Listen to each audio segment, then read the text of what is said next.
one of the reasons why JPA is so cool is that you can essentially create a table without having to actually write any SQL. So let's just look at this file here. I've got movie.java, and all I'm doing here is I've created a public class movie, and I've just given it the annotation at entity. So now,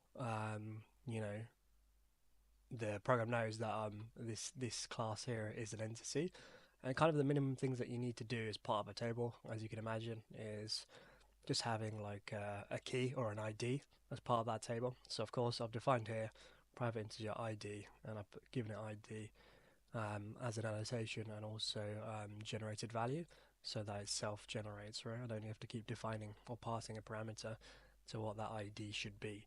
Then I've just given it a couple of things, and when you run or build your application, as you can see here, this is just the front end that I'm working on. So we'll close that. But this is my what I've got. So essentially, it's anyway, we'll get to that later. But it's a movie application where you can write reviews for movies, right? And so we've got your usual sort of getters and setters and all of that.